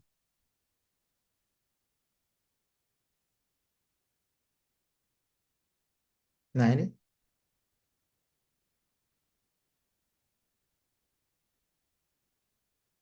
However, bla bla bla. However, nah itu. Nah, ini suggestion for revision boleh jadi reviewer. Reviewer itu nggak ada template apa-apa. Mau tulis seperti ini juga it's okay. Malah ini malah mengenakkan bagi penulis ini kalau dikasih tahu revision strateginya apa saja. Eh, Prof, boleh nanti dengan buku saya patologi birokrasi. Udah tadi kan Pak, contohnya. Kemudian Pak Pipin menyambut pertanyaan Bung Amandus. Jika masih menggunakan baseline dataset yang sama, namun direkonstruksi via makeover plus misalnya, apakah kemungkinan potensi luaran substansinya hasilnya masih tetap sama dengan source awal? Misal di salah satu atau bisa berbeda. Apakah GPT bisa memberikan kemungkinan potensi luaran substansi yang berbeda dari baseline atau dataset yang sama? Oke, pertanyaannya pandai betul. Ini kayak ngasih kuliah anak S3. Em, bisa diatur, Pak. Jadi kita bisa bilang ke GPT untuk kesimpulannya sama. Oke, satu berarti argumennya nggak berubah. Atau kita bisa minta GPT untuk gunakan dataset yang ada, carilah yang logical conclusion-nya. Karena bisa jadi kan, ada orang nyusun argumen, bukti-buktinya tuh nggak sesuai sama yang dia klaim. Itu bisa jadi dan sering terjadi. Oke, nah kita bisa minta seperti itu. Em, atau sekarang bilang GPT ekstrak semua informasinya. Nah sekarang dari dataset yang ada, kamu reconstruct argumen baru. Oke, yang diperoleh dari hasil itu. Nah, saya itu selalu seperti ini. Nah, saya punya ada topik yang khusus ya, eksklusif itu yang makeover skripsi itu. Memang itu reconstruct argument. Jadi bukan kita hancurkan rumahnya, kemudian kita bikin rumah yang sama lagi. Saya bilang hancurkan rumahnya, ambil semua materialnya, bikin rumah yang baru, oke, yang sesuai dengan material yang ada. Karena kalau material yang lama kan pakai rumah yang sama kan sama aja jadinya. Saya pingin sekarang you ambil semua materialnya, rumah yang dibikin itu baru, tapi yang kompatibel dengan material yang ada, yang lebih kompatibel gitu. Contohnya misalkan di material awal dia bikin rumah lantai 3, padahal material yang ada itu hanya cukup untuk rumah lantai 1. Nah, sehingga GPT akan membantu kita untuk rebuild menggunakan bahan yang ada itu rumah lantai 1. Jadi nanti mungkin klaimnya nggak terlalu bombastis gitu. Klaimnya sedikit disederhanakan gitu. Baik, Pak Pipin, pandai pertanyaannya. Saya paling takut bagi webinar itu karena saya nggak tahu siapa yang hadir. Kalau mahasiswa saya tipu-tipu. Oke, Pak Yanto, bagaimana mensitasi tulisan reviewer sementara kita tidak tahu identitasnya? Oh, simple Pak. Dari kita cari dulu. Nih, kita cari tulisan terbaru di bidang kita itu, kemudian citasi itu nanti di bagian ketika kita rekomendasikan reviewer kita tulis namanya. Nah, kemungkinan besar akan dikirim ke orang itu, terutama ketika kita nggak ada hubungan sama dia. Contohnya misalkan di bidang ini, saya baru lihat kemarin ada terbit jurnal. Nah, biasanya reviewer itu akan mengirimkan review ke yang baru-baru saja publish jurnalnya. Dia masih happy. Kalau yang saya udah ditolak berkali-kali, saya gitu. Kalau saya ditolak berkali-kali, ini udah nolak saya berkali-kali suruh saya jadi reviewer. Marah-marah saya. Nggak pernah saya mau review. Kadang-kadang saking sakit hatinya tuh saya iakan reviewer, tapi nggak pernah saya kirim-kirim. Oke, jadi milih yang jurnal-jurnal yang baru terbit dan memang relevan dengan apa yang kita tulis, Pak Yanto ya. Pak Ahmad, izin bertanya. Dalam hal pada Canvas, kita menambahkan data informasi tabel. Bagaimana caranya supaya koheren? Menambahkan data informasi tabel, bagaimana caranya supaya koheren? Aduh, Pak Bakrian ini. Pokoknya beliau ini satu langkah di atas saya pertanyaannya. Oke, saya ngasih contoh ya Pak Barlian ya. Ini artikel. Oke, ini artikel. Kemudian saya ingin dia mensitasi tambahan. Jadi itu kayak form biasa. Oke, contohnya ya, ini surface contact angle. Saya misalkan ini, saya pergi ke site AI. Oke, kemudian mudahan saya.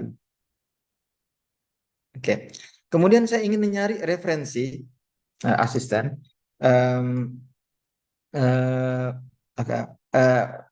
Discuss effect of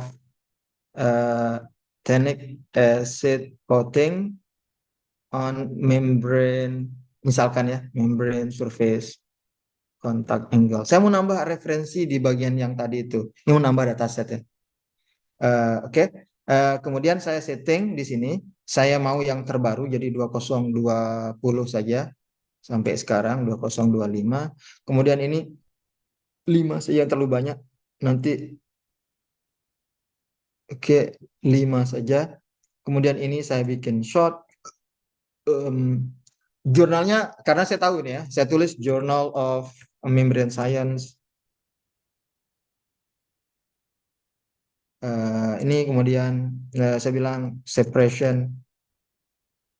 Misalkan saya mau target ya, saya mau target jurnal ini kan. Ini kemudian em, biasanya ini di mana ya? Materials. So water research.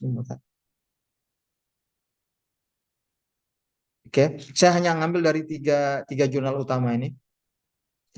Oke, di 6 tahun terakhir saya apply. Kemudian saya hit ini. Saya nanti tinggal prompt seperti biasa aja, seperti cara biasa aja. Saya ambil dari sini, kemudian nah ini udah ada datanya kan. Nah, dia cuman ada 1, 2, 3 jurnal. Dia akan ngambil dari Journal of Membrane Science, Separation and Purification Technology. Kita lihat. Mana dia?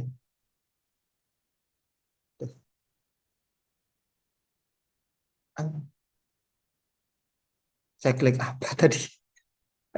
Oke. Nah, ini sudah. Jurnalnya sama. Discuss effect of tannic acid on surface wettability of polymeric membrane. Oke, ini saya bilang tannic acid coating. Oke, misal ya. Bismillahirrahmanirrahim. Jangan pencet apa-apa nanti dia hilang nanti.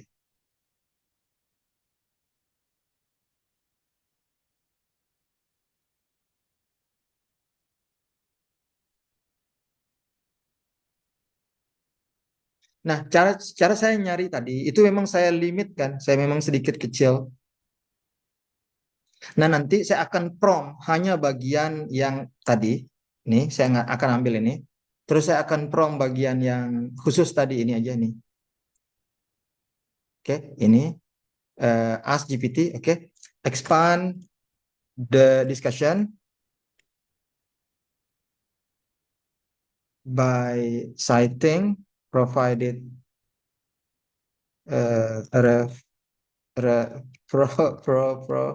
provided reference below and by accommodating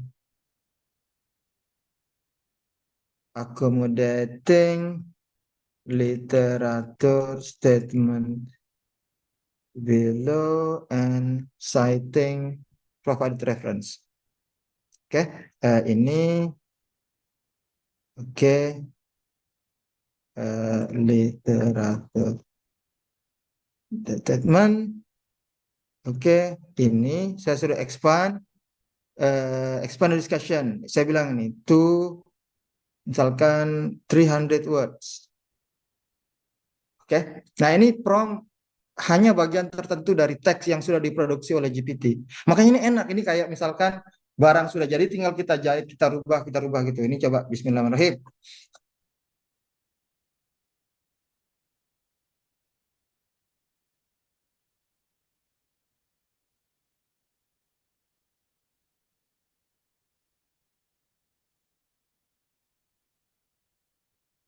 Oke, jadi dia langsung merubah dan dia ngambil dari dataset baru yang kita masukkan. Wah, ini keren abis. Ya, makanya sekarang nulis itu asik. Saya tuh terlalu sibuk admin. Saya pengen berhenti aja ngajar. Saya mau riset aja. Oke, Pak Barlian, mudah-mudahan menjawab ya. Pak Ahmad. Bagaimana promptnya kalau hasil dan diskusi digabung jadi satu? Ditulis saja hasil dan diskusi jadi satu gitu. Ini misalkan tadi ya, ditulis saja ya, tulis hasil itu tulis hasil dan diskusi gitu. Oke. Nah, Pak Barlian tadi nanya lebih banyak lagi kan. Misalkan kita mau pakai dataset, boleh aja masukin datasetnya Pak. Tapi saran saya kan dia nggak bisa ya. dia langsung nulis tabel gitu. Jadi tabelnya kita baca dulu pakai prompt di sebelah gitu. Apa informasi yang kita mau ekstrak. Nah, hasil ekstraknya itu kita akan masukkan untuk di embedded di dokumen yang sudah ada. Oke, kalau Pak Al Gandori, bagaimana kalau hasil dan diskusinya digabung? Tinggal perintah aja gabungkan hasil dan discussion sekaligus. Pak Amandos, kalau jurnal terseleksi sudah kita dapatkan, bagaimana kita melakukan literatur review? Apakah ada tools AI sendiri? Misalkan kita akan menulis tentang permukiman kumuh dan kita sudah dapat jurnal terseleksi. Apakah harus kita baca manual dan melakukan sintesa atau ada strategi lain?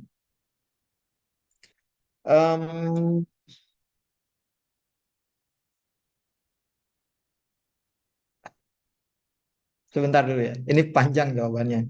Eh, Oke, nanti saya jawab dulu. Saya jawab yang Pak Andi. Absen tidak ada, Pak, karena kami nggak menyediakan sertifikat. Eh, Pak, oke, kami tidak menyediakan sertifikat. Memang kita maunya yang datang sini tuh yang mau benar-benar belajar, bukan yang mau nyari sertifikat. Oke, bagaimana menentukan posisi di mana, Pak Sabudin? Bagaimana menentukan posisi di mana perlu ada gambar, tabel atau grafik untuk meningkatkan pemahaman pembaca? Oke, ini saya jawab langsung aja. Jadi gambar itu diletakkan di halaman yang sama, di mana gambar itu ditulis pertama kali di teks. Jadi misalkan di teks pada gambar satu ditunjukkan bahwa apa. Nah kalau bisa gambar satu itu ada di halaman yang sama dengan teks yang ada. Pak Hiro, apakah pernah dicoba tingkat similaritas dari tulisan pada prompt-prompt yang ada? Mohon penjelasan. Similaritasnya tuh 0%, Pak. Oke. Napkin apakah bisa ada yang bertanya, Pak Adib, napkin apa bisa digunakan untuk membuat grafik? Nggak bisa. Napkin itu hanya untuk membantu ilustrasi aja, bikin skema gitu.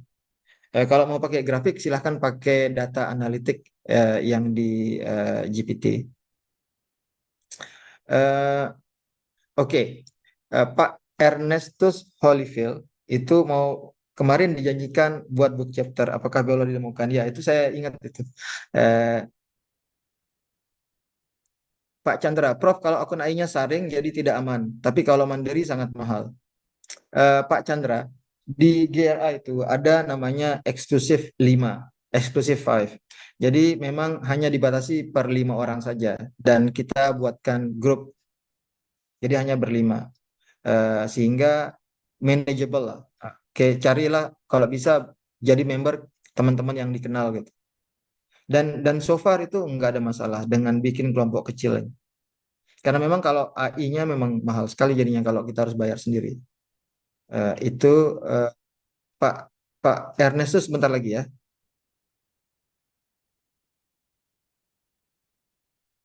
Ilham, mohon penjelasan hasil dari.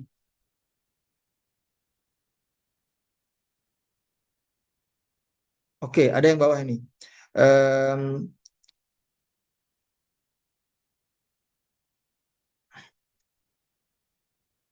Sebentar. About symmetry blah blah blah. This important attribute blah blah. Which okay. However, the specific reference supporting this claim was not found in the provided references, and thus the citation Q has been removed. Jadi ini saya ngerti. Jadi AI ini dikasih pertanyaan sesuatu berdasarkan pada referensi tertentu. Nah, jawaban dari site AI ini bukan dari referensi yang dikasih, kata dia. Ya, jadi nggak relevan yang dikasih sama yang dijawab. Jadi dia jawab dari sumber lain. Itu kemudian Pak Ranusan, apakah kemampuan draft SLR di GRA sudah cukup dibandingkan Watase? Dia beda ya. Jadi di Watase itu kan bagaimana kita secara sistematik itu mengekstrak data dan menampilkan hasil ekstraksi. Oke, itu di Watase. Draft SLR di GRA itu mengekstrak data itu pakai AI, tidak manual. Oke, dan itu mesti pakai strategi. Oke, kita gabungkan antara set AI, Scopus dengan apa namanya saat AI untuk bangun itu. Apakah mana yang lebih bagus? Kalau tanya kalau tanya saya pakai AI lebih bagus karena lebih cepat dan lebih reliable kalau kalau saya. Tapi beda orang ya. Jadi di Watasi itu sudah lebih tersistematik. Saya pernah nanya kan, saya pernah ada bikin eksklusif SLR menggunakan AI. Itu 1 jam selesai. Jadi beneran 1 jam selesai. Dan saya sudah mendemokannya berkali-kali. Minggu lalu ada kawan-kawan saya datang sama-sama dosen di Brunei itu. Kita duduk sambil ngobrol-ngobrol itu bikin SLR. Saya sambil sharing prom, udah masukin prom ini gitu. Oh, ada yang satu bilang, Roel kamu nggak boleh sharing ini ke orang-orang, katanya. Yang satu lagi bilang, astagfirullah, astagfirullah, kita apakan dunia. Ada lagu yang istighfar, ada yang ngebet pengen cepat selesai gitu. Karena memang dimudahkan ya, dimudahkan. Nah itu saya memang nggak sharing di forum terbuka seperti ini. Biasanya eksklusif khusus untuk SLR dan videonya nggak saya taruh di Padlet. Oke, sama halnya dengan makeover yang tadi bilang hancurkan dulu papernya, kemudian bikin bikin argumen baru eh, sesuai dengan data yang ada itu juga ada di eksklusif sendiri ya. Dan itu tidak saya jadikan sebagai bagian dari eh, standar pembelajaran di GRA. Takut saya disalahgunakan. Oke, cara mengolah data dengan aplikasi dari Padlet. Ah, oke, sebentar dulu Bu ya. Eh, oke, Prom merubah EPA menjadi Vancouver atau number karena paper direject perlu format ulang. Em, Coba ya. Ini masalahnya kan list of reference-nya itu nggak ada. Ini saya kasih contoh lah. Itu pakai prom biasa saja. Coba misalkan ini ya. Tapi kita mesti punya list of reference. Coba saya bukakan dulu. Saya kebetulan sedang nulis SLR. Oh ya, yang saya bilang saya nulis SLR bareng kawan-kawan saya itu sebenarnya masih ada di sini nih. Mana tadi? Nih, SLR palm oil. Palm oil, bla bla bla. Ini valorization of palm oil, a systematic review of conversion technologies and bla bla bla. Ini kan dia formatnya itu. Nah, ini kan formatnya apa ya? APA. Ini kalau saya tulis gini, saya prompt aja, ganti format referensinya dari AP apa API menjadi apa tadi? Menjadi Vancouver ya. Bisa perintah langsung aja. Ini kalau saya buka tab baru, oke. Ganti format referensi di bawah dari ke oke. Simpel aja. Jadi prompt itu dia semakin paham kok apa yang kita mau. Coba lihat.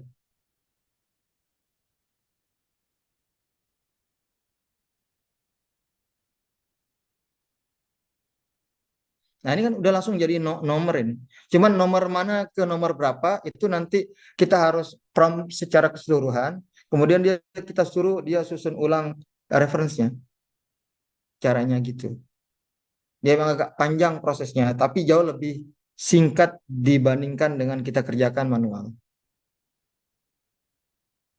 Nah, nanti kan ini 9 jadi apa, 9 jadi apa, 6 jadi apa. Nah, itu kan dia perlu tahu kan. Nah, ini kita perlu lanjutkan. Nah, ini. Nah, yang satu jadi berapa ini ada ditulis sama dia. Nah, dan ini kita cocokkan sama list of reference yang kita sudah bikin. Pak ya. Ini caranya pakai prompt biasa aja. Oke. Oke, membuat book chapter dulu ya.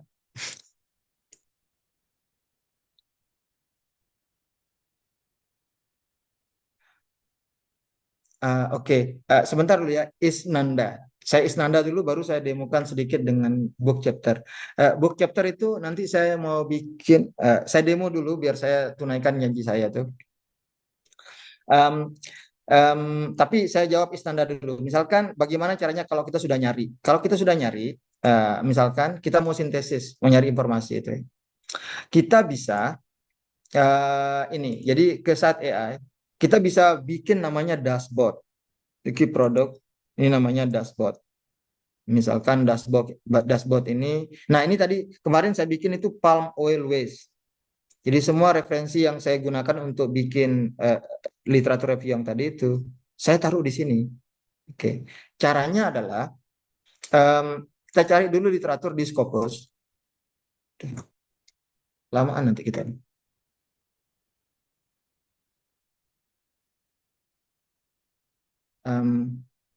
Oke, misalkan apa yang Palm Palm yang tadi aja tuh yang tannic acid additive membrane. Coba. Oke, 39 dokumennya. Misalkan. Nah, ini saya mau elaborate bidang ini kan. Ini saya klik all. Mudahan bisa ya, export CSV. Kemarin nggak bisa. DOI. Kemudian saya klik export. Yes, bismillah, bisa. Alhamdulillah. Oke, nah dari sini Scopus 7 ini, CSV file ini. Ini kan detail. Ini saya cuma perlu DOI saja. DOI saja, ini caranya. Kalau di komputer versi lain itu dia bisa otomatis. Ini versi saya ini agak lain dikit. Jadi saya perlu klik sini, kemudian mana tuh? Text to column. Oke, text to column. Nah, ini saya pisahkan pakai koma biasanya finish. Oke, nah ini saya bisa copy DOI-nya. Nih, DOI yang ini nih. Ini saya copy. Saya pindahkan ke sini. Saya pindahkan ke abang sini. Kita klik new dashboard. Terus saja ya, tannic acid additive gitu. Kemudian saya letakkan sini. Semua yang tadi reference-reference-nya itu hilang. Ini saya klik submit. Dia jadi dashboard. Namanya nih, tannic acid additive.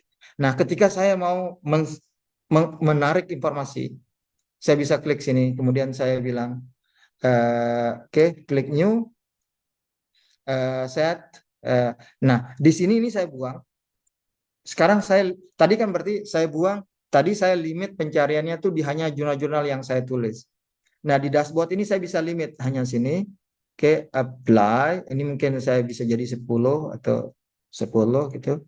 Ini saya bilang discuss the role of misalkan tannic acid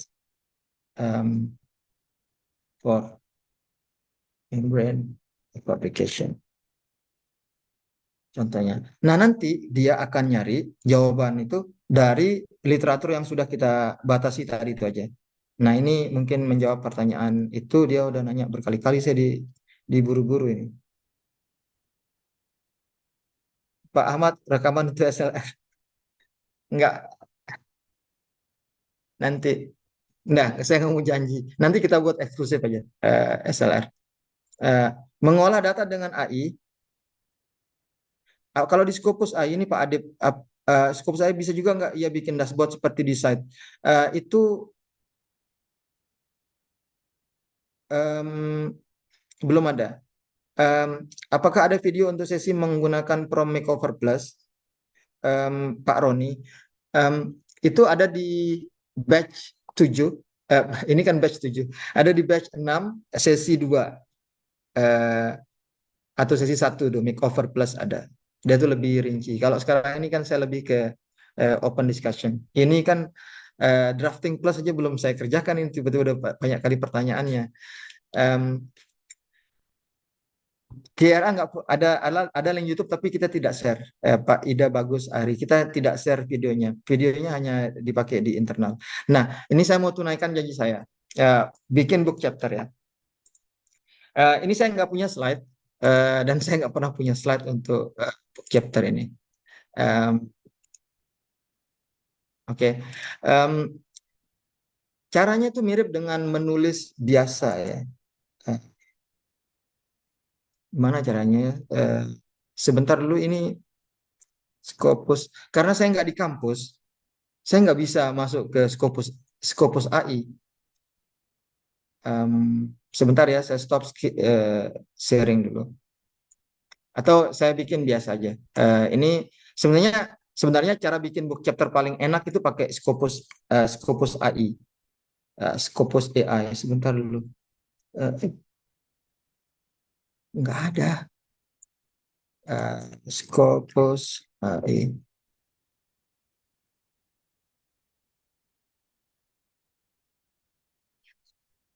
No, not yet. 20 minutes. Sebentar, kalau saya bisa dapat link ke Scopus AI sini.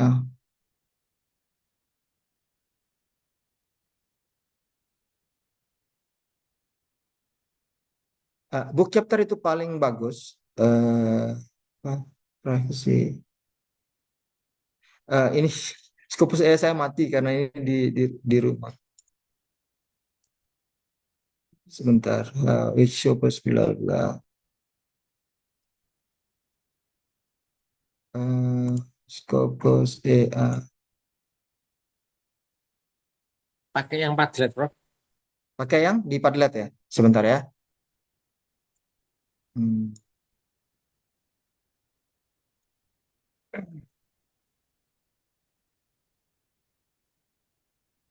Saya, saya sudah diteror anak saya ini. Eh, Sebentar. Masuk.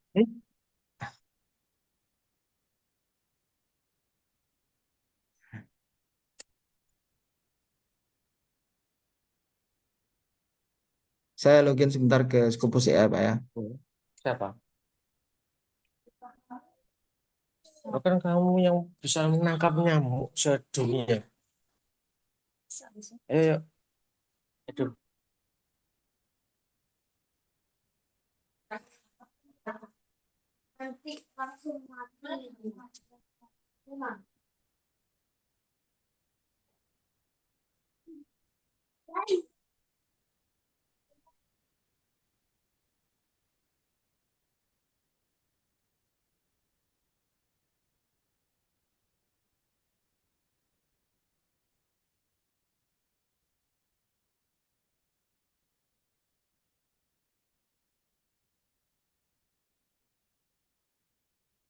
Em, Komputer saya ini kan entah gimana lah. Jadi dia selalu minta saya untuk login pakai email kampus saya.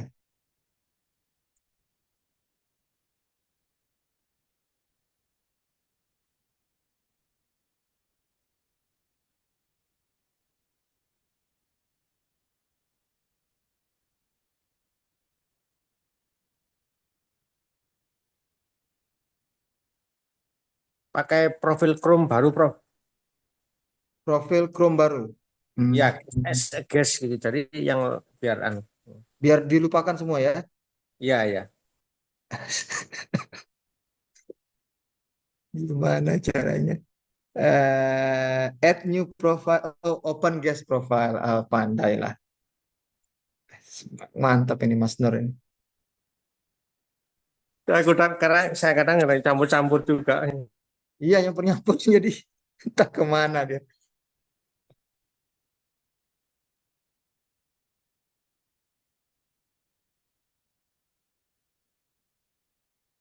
Hmm.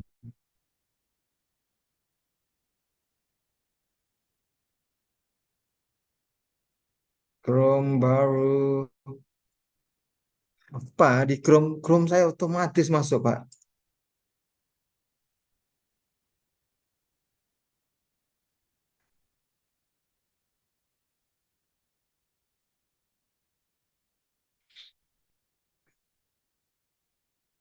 Nggak bisa, Mas. Saya Oh sebentar. iya, iya. Open Browser baru juga bisa. open guest profile is Scopus.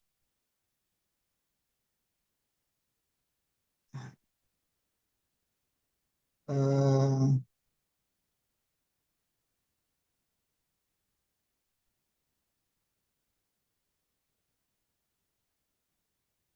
Pakai Mozilla juga bisa, Mozilla atau yang lain. Opera.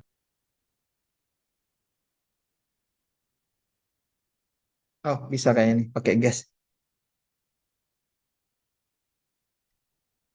Oh, rupanya gini caranya saya stres.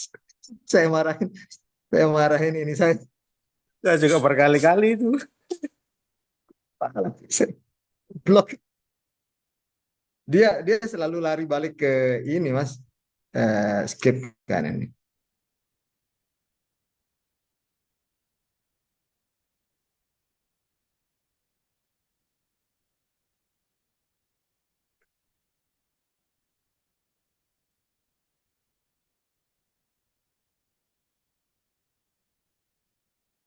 Oke, sip. Oke, mohon maaf ya. Astagfirullah. Sebentar. Oke, ini sudah bisa. Oke. Em,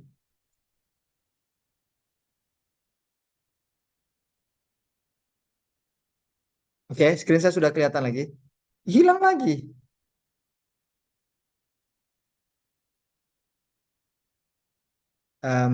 Oke, ini Scopus. Nggak bisa,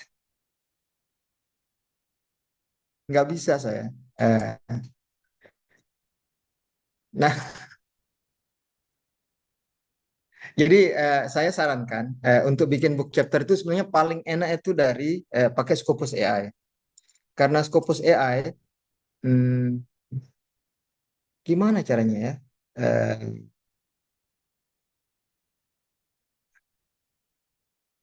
oh ini kan udah open guest profile.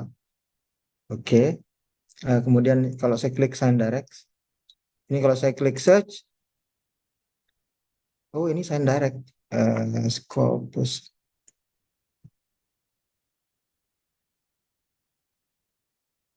Eh, sebentar. Scopus.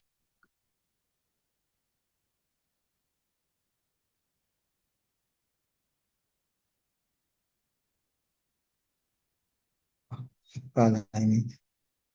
Scopus AI.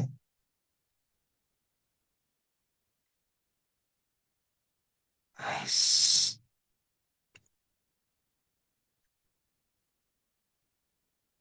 sebentar. Search. Kalau saya pindah di sebelah. Eh,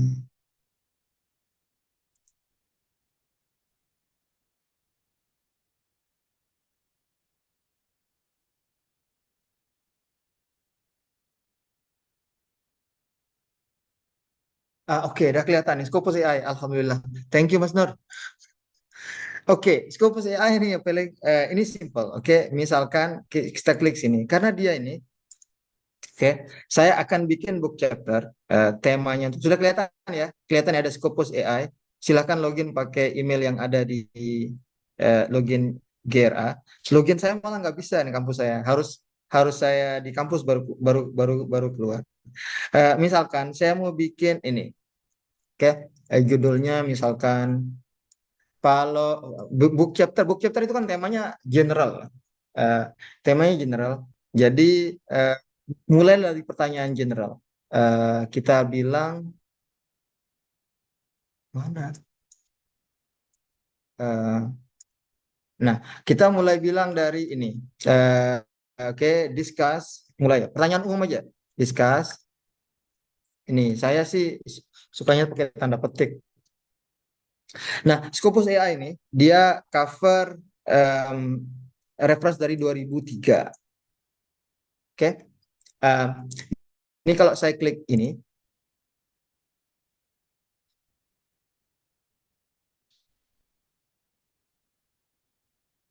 nggak bisa.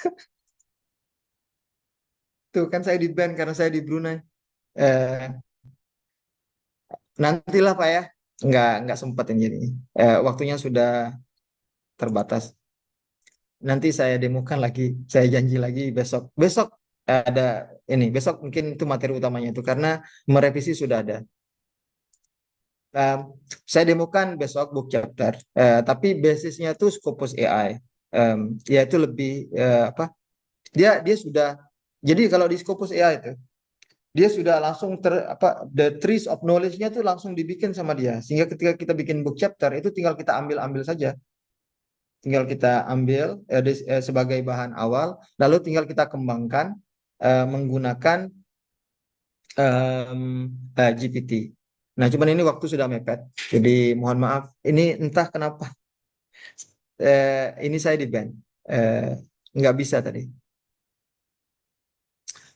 Oke, Hayati, my life.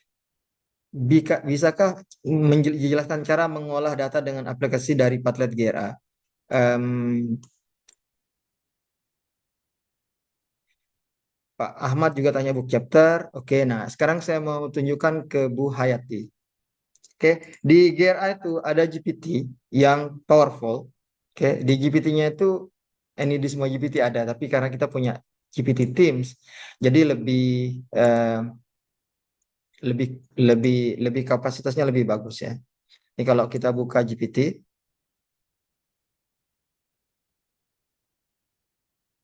oke. Nah, kita klik di bagian bawah ini, Explore GPT, oke. Kemudian ada fitur namanya Data Analyst. Nih di sini, terus kita scroll ke bawah.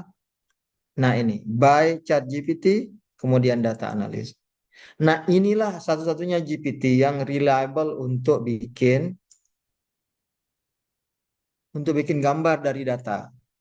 Oke, saya kasih contoh misalkan gambar datanya yang mana ya? Em, oke, saya kasih contoh mana ya? Em,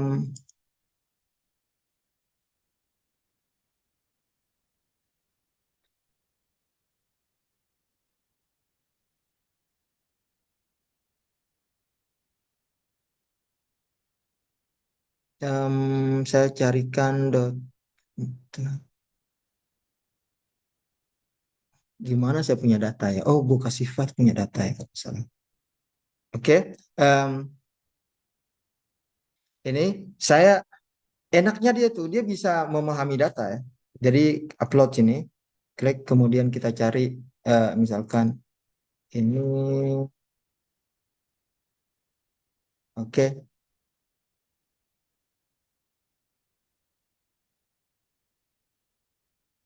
Oke. Ini data pengamatan percobaan 1 dan 2. Oke, klik sini. Nah, kita bisa langsung komunikasi sama datanya tuh. Coba jelaskan dataset yang ada di file ini secara ringkas. Oke.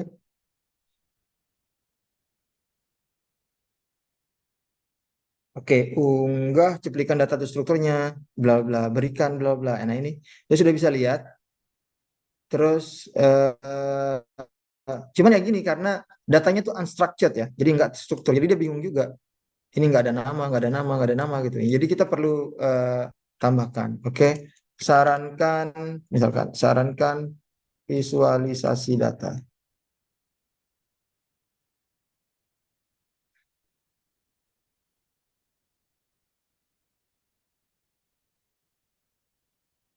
Oke, kemudian kita minta dia untuk buat visualisasinya gitu. Nah, itu terus menerus. Jadi kita perlu tahu apa yang kita mau untuk perintahkan GPT. Oke. Oke. Nah, ini dia dari data distribusi data. Em, oke, itu mungkin jawabannya. Saya agak susah jelasin karena nggak ada data. Tapi practically dia bisa mengerjakan semua hal yang kita biasanya kerjakan pakai Excel. Oke.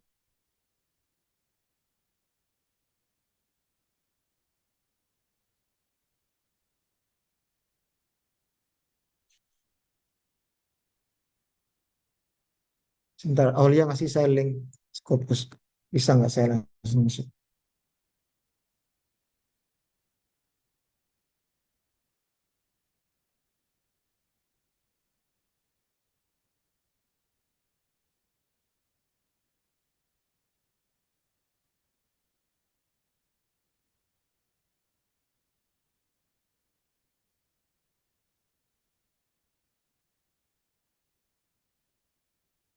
Nggak keluar dia. Saya sudah masuk tapi. Iya, terima kasih Aulia nih ngasih saya ini. Oke. Untuk mengembangkan hasil Scopus AI, sebaiknya pakai GRA kategori mana? Em, Pakai ada namanya drafting literature review, ada di sini. Jadi kalau misalkan mau nulis review menggunakan tadi AI,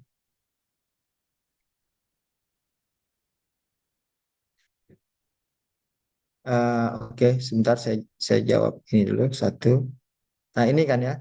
Nah ada book chapter, ada namanya mana sih? Kebanyakan drafting SLR, proofreading, drafting, nih drafting literature review ya. Em, Jelaskan cara menggunakan GPT ini. Saya,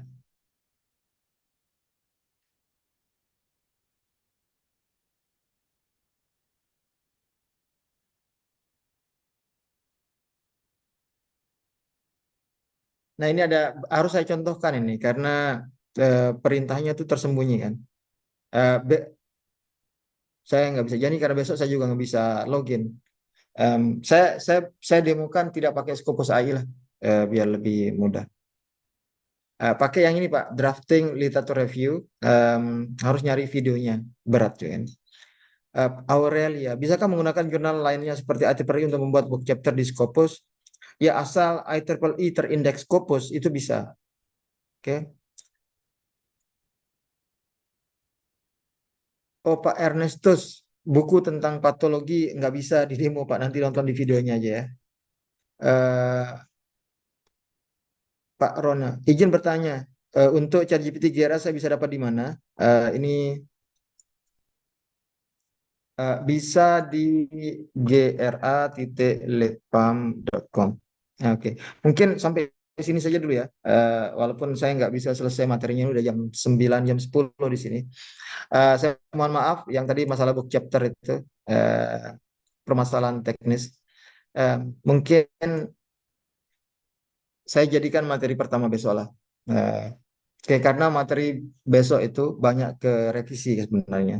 Dan tadi saya sudah demokan bagaimana kita merevisi menggunakan Canvas. So, oke. So, besok itu ada dua. Jadinya saya mau tunaikan dulu yang book chapter ini. Plus em, menulis draft sambil mencari literatur. Oke. Mungkin cukup sampai di sini dulu. Mudah-mudahan forum ini jadi forum yang bermanfaat. Kalau ada apa-apa, silahkan hubungi admin GRA. Em, Mohon maaf karena nggak kesampaian rencana saya karena masalah teknis. Demikian, terima kasih. Assalamualaikum warahmatullahi wabarakatuh. Waalaikumsalam Waalaikumsalam warahmatullahi wabarakatuh. warahmatullahi Makasih wabarakatuh. Prof. Terima kasih, Roim. Prof. Terima kasih, Prof.